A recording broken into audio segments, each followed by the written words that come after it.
Let me guess. You assumed that simply playing Call of Duty would magically qualify you to operate real war machines. That's exactly what the officer scoffed at before he transferred her from Apache pilot training to office logistics with no test, no committee, just a sneer and a signature. She didn't fight back, didn't explain anything. But 2 days later, when the colonel went through her file and saw her last assignment, his breath caught in his throat. And Knights, Night Stalkers. Anyone who thinks its real qualifications come without warning signs should write their silence below. Chief Warrant Officer 2 Reagan Shaw stood with perfect posture in front of the flight operations desk at Fort Candler. Her uniform was pressed according to regulations. Her military discipline was quite evident even in the brightly lit administrative office. She had successfully fulfilled all the mandatory requirements for the transition to flying the Apache helicopter. Her test results were flawless. Her flight ratings were not just satisfactory, they were impeccable, making her the most talented pilot in her evaluation group. Just moments before, her transfer documentation had been returned bearing a conspicuous red stamp. It had been redirected instead of the anticipated advanced flight training. It was destined for administrative logistics. When examining her documents, the officer in charge made no effort to conceal his condescending amusement. It was clearly evident in his manner. Lieutenant Colonel Marcus Mez, in his early 40s, wore faded aviation branch insignia that spoke more of office work than actual flying experience.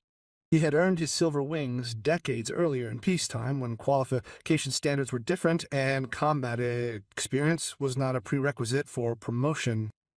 He began with, "Let me guess," his sarcasm palpable. He flicked through her personnel file, making no attempt to actually read it. "You grew up with Call of Duty and somehow you've persuaded yourself that playing video games qualifies you to fly real military aircraft." Reagan, professional to the core, remained silent. Her facial expression remained neutral, regardless of the deliberate insult directed at her. "Okay, I'll be honest with you," Mendes continued, his tone dripping with patronizing authority. "Flying Apache helicopters requires people who truly understand threat analysis, complex avionics systems, and combat decision-making. Not someone who thinks flight school is an equal opportunity program." He signed the transfer to Chelsea with a pragmatist gesture, clearly relishing the power to redirect their careers. "I suggest you report to the administration building on Monday for paperwork and logistics coordination. That's probably more in line with your actual area of expertise." Reagan accepted the transfer paper without argument, saluted in proper military style, and left the office without defending or explaining her qualifications. Outside, desert wind swirled dust across the active airfield, where Apache helicopters stood in neat rows, their rotors braced against the constant breeze. The afternoon sun reflected off the cockpit windows, creating brief flashes of light that reminded them of muzzle flashes, seen under different circumstances and places most could not even imagine. Nobody working in the administration office had noticed the particular wear pattern on her combat boots, a wear pattern indicative of extensive time spent on helipads, contrasting sharply with the pristine appearance of newly issued equipment. No one had noticed that she did not flinch when an engine started up nearby, the automatic response of someone accustomed to the sudden roar of rotors and mechanical noises. No one had bothered to ask about previous deployments, or why a warrant officer of her rank would even seek additional helicopter training, and, most importantly, no one had read her entire military record. Yet someone with true authority would soon discover the truth about Reagan Shaw, unearthing why. Her silence commanded significantly greater respect than the most boastful pronouncements of her peers. The management of personnel within the military relies heavily on documentation and rigidly defined procedures. However, crucial elements are occasionally overlooked by individuals who believe they already have a complete understanding of the person involved. Based solely on superficial observations and personal prejudices, with the burden of untold experience weighing heavily upon her, Reagan walked towards her temporary quarters and unrecognized prowess. But soon that very thing would demand recognition from those wise enough to read between the lines. 2 days later, in the quiet safety of his private office on base, Colonel Marcus Fielding, commander of the 3rd Attack Helicopter Brigade, conducted his routine weekly review of the personnel transfers and transfer applications that had crossed his desk in the past 7 days. It was usually monotonous administrative work, with pilots rotating between various units and maintenance personnel receiving specialized training assignments. The constant back and forth reflected hereditary military careers evolving through established channels. He sipped black coffee from his favorite ceramic mug as he went through names and unit assignments with practiced efficiency until a particular line in a transfer document stopped him in his tracks mid-sip. Shaw Regigan, transferred from Apache airframe transition training. Previous Unit 160, there you go. He read the entry again, this time more slowly. Next, he gently set his coffee cup down and stared intently at the document before him. His aide, Captain Elena Ramirez, noticed the sudden and noticeable change in her commander's demeanor. "Sir, is there a problem with the personnel reports?" Fielding didn't respond immediately. Instead, he double-clicked on the digital file linked to access Reagan's full military history. This information apparently had not been checked thoroughly by the officer in charge. He found himself leaning back in his chair, genuine astonishment evident on his face at what he saw on the screen. This is the 160th Special Operations Aviation Regiment, the celebrated Night Stalkers, the most elite aviation unit within the U.S. Army. They specialize in carrying out covert infiltration and evacuation operations, even in the most hazardous conditions conceivable. Becoming a pilot with the 160th wasn't a matter of simply applying. It required years of demonstrably outstanding service.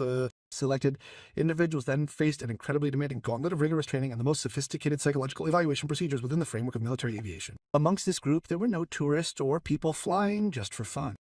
He scrolled through Reagan's documented history with growing disbelief.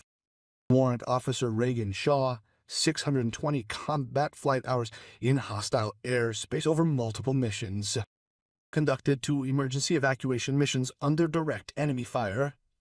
Secret operational guidelines that mentioned the successful coordination with joint terminal attack controllers for the purposes of providing precise air support under nighttime blackout conditions.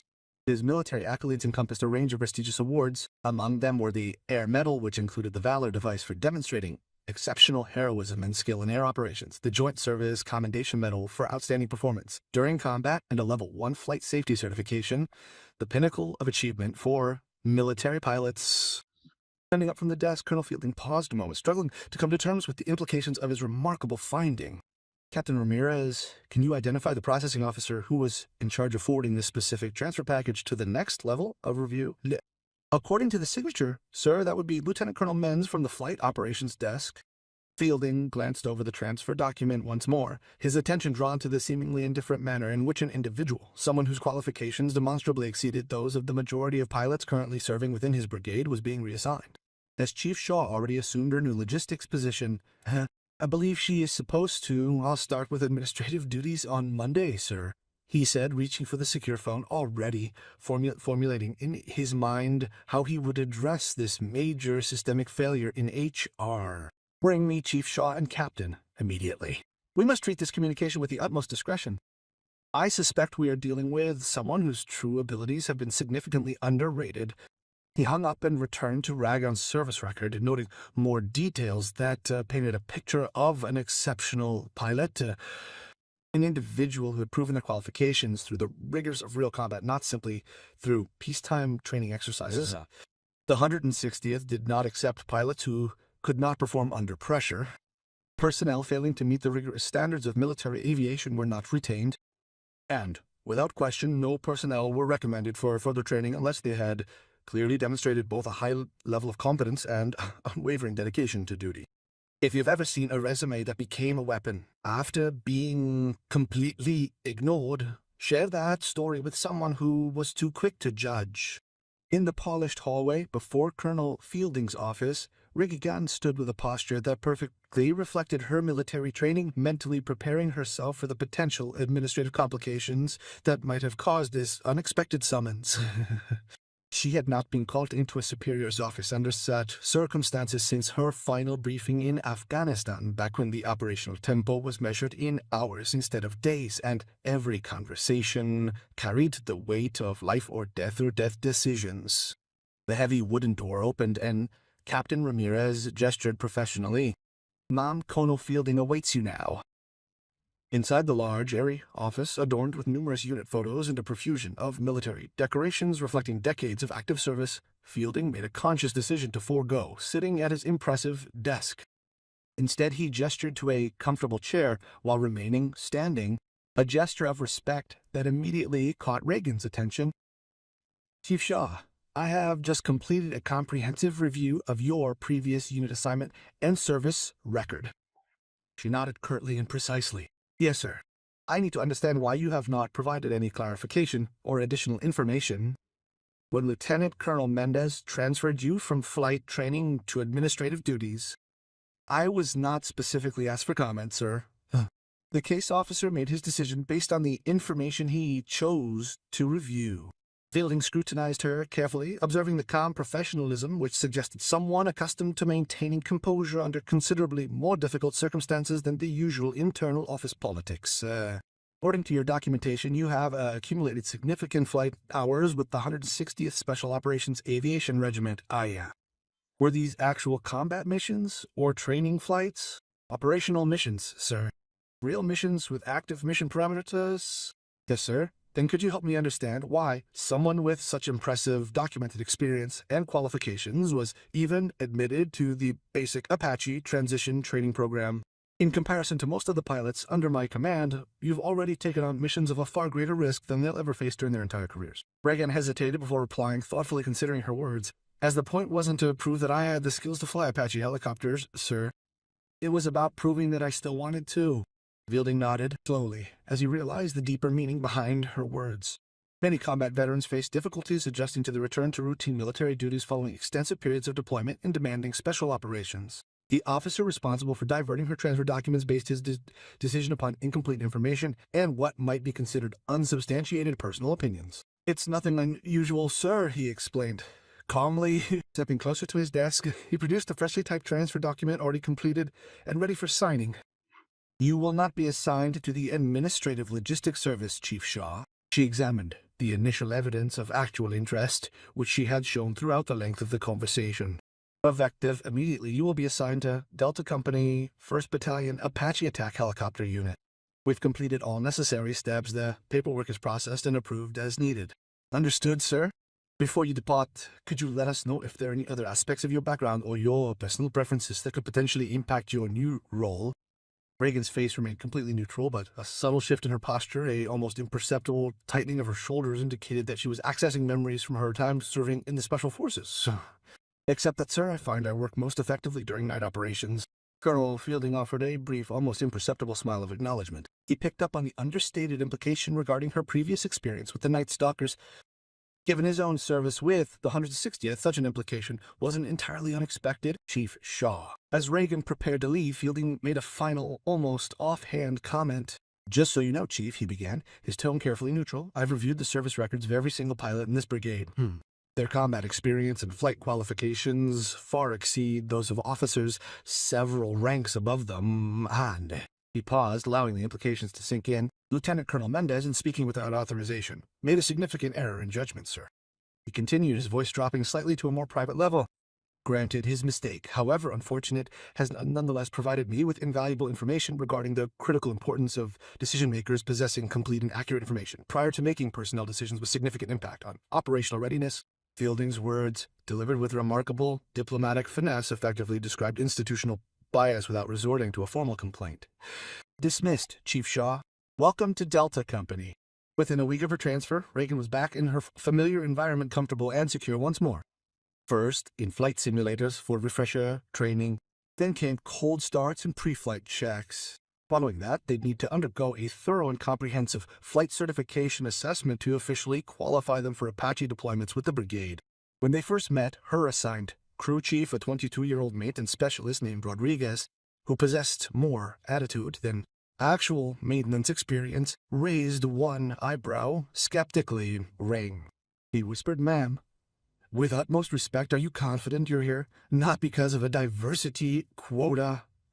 His voice barely registered, just loud enough to be heard, but soft enough to be readily disclaimable. This belittling stance persisted until compelled to witness Reagan successfully land the aircraft through instrument guidance in the dark.